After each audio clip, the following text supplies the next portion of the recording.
Counterfeit shoes, as you noticed from the screen. It's not racist, it's Chinese. So this was early in the game when you first get a vehicle to mess around with. And I kept hitting the A button because naturally that's what I want to do. And I kept standing up on the bike and I was trying to figure out what that was. That actually comes in later. It's kind of a fun mechanic in the game. I love, by the way, that for this capture, for this this video, that you chose to just look like an absolute maniac with boxer shorts, tennis shoes, and a surgical mask. Well, the surgical mask actually plays into the mission. You're trying to stay hidden. But I did choose to go nude, which is kind of cool. Yes. And the weapons are kind of interesting, but we'll get into that a bit later, the way they work. But right here, too, this is an interesting driving mechanic. It's like these guys played Grand Theft Auto, and they were like, hey, there's a lot of things I wish you could do in the game. Like here, you could ram vehicles. By simply pressing X, in a direction, you actually like ram a car one way or the other. Yeah. Which was always a pain in Grand Theft Auto, or even Saints Row, trying to just flip someone else's car. Yeah, absolutely.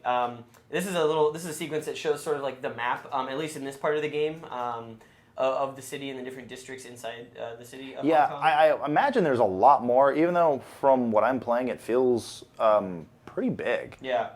But I mean, when you look at this, it doesn't look like anything impressive. It doesn't look like Just Cause or Grand Theft Auto or any of those other open world games, but I imagine there's a lot there. It's just we're locked out because this is a preview build. The one thing I've also noticed when I played this was how dense the city felt. Like you're in Hong Kong and it's very dense. There's a lot of back alleys, and you can actually go in like buildings and stuff like that sometimes to you know different dojos to like level up your martial arts. And here we're seeing the upgrade path that you can upgrade your different abilities in different like aspects. And then I got bored and started shooting people. Shooting cops, yeah. Well, because I was kind of confused, like when do I get a weapon? When do I get a weapon? And then I found out the game actually, you only get weapons when you pick them up. You don't actually get to hold on to them. Yeah. So that's when I got kind of bored of the opening part, went to the middle part, and this is where we are now. This is like mid-game where you'd be able to store all these vehicles in your garage, higher-end vehicles, obviously. And these parking structures are kind of like all around the city. So you have access to your cars anywhere. Yeah. As a parking it's not like Saints Row where you can just call in a vehicle, or at least I didn't run into any of that. It's kind of hardcore combat that looks cool, but you're not really doing a lot of it. It's just kind of the game just does it for you. This stuff right here is actually I had the most fun watching you in the vehicle combat sections, and this is, I guess, you're on a motorcycle, and I love how the game slows down while you're driving so that you don't run into that problem. So I don't run into that problem? You don't run into the problem with that person driving that minivan having a Asian dude fly. Actually jump onto vehicles. You can only do that later, but it's a lot of fun. Now we're getting to the controversial part of sleeping dogs, killing chickens. Yes. So who did you? You're picking a chicken here, right? Yeah, I believe Lang Quan had a higher win ratio compared to the white one, and I only bet about $1,300 on this one. Just not too much money, just $1,300. $1,500. Well, at this point in the game, they gave me like $300,000, so I was like, I'll play it safe. But this guy had 4 wins, the other guy had 2. How much shit are they going to get for this? Well, I mean, cockfighting is illegal in America, but I'm not Chinese, so I can't comment on how big of a role it plays in Chinese culture. But I mean, it is kind of interesting that they have it in the game that you can like earn money by like picking chickens to fight each other. And just to be clear here, I was moving the sticks and I was mashing buttons the whole time. I don't think it had any. At one time I just put the controller down. I don't think it had any bearing on the fight. The AI is controlling the chickens? Yeah, it's literally a flip of the coin who's going to win, and obviously I picked the winner. Yeah, Lang Quan. Yeah, Lang Quan, top cock.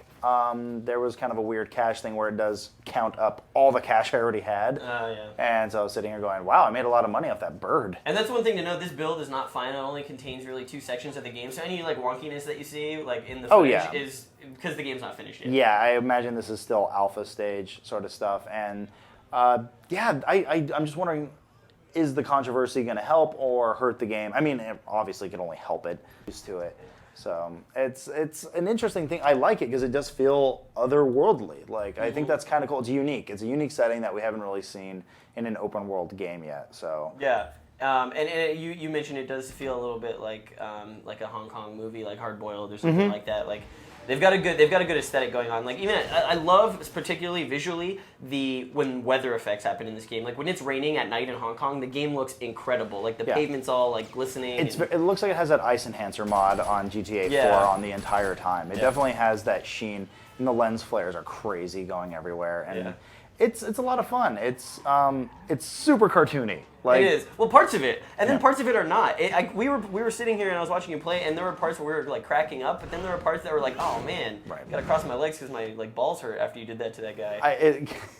I swear there's a hole there that you can see. Yeah. But like then, this right here. You're okay. like, oh God, that poor man's abdomen. There are parts where I was just playing this in my office, and we had a good crowd in here, and they're looking at some of this stuff, and you're thinking like, oh, this is cartoony. Like, that is violent. Yeah, you just threw a guy into like narwhals, and you threw a dude into an electric eel tank, I think is what that's going on. Yeah, there. I put this part in here just to kind of highlight the sheer brutality of like the environmental hazards. Except for this one, this is just kind of a meh. A dumpster full of fish guts. Yeah, but this is the one that you have no empathy if you don't feel this. Yeah.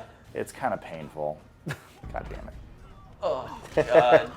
Oh, man. But these things are everywhere, and they're kind of unique to some of the environments. You run into a few of the same ones over and over, but there are parts in this game that are just freaking violent. And then there's this, where you dress as a monk just like punching people in a mall. Yeah. Which is like hilarious. Yeah, it has that kind of open worldly, kind of fun Saints Row thing about it, but at the same time they're trying to do like a serious story like GTA. So it's kind of a mix. But yeah, anyway, that's the first look that we got here for Sleeping Dogs, not true crime. Yeah, it's out August 14th on the PS3 yeah, and 360. I look forward to playing more of this game. Justin, thanks for stopping by. Thank you. Appreciate it. Yep. Bye.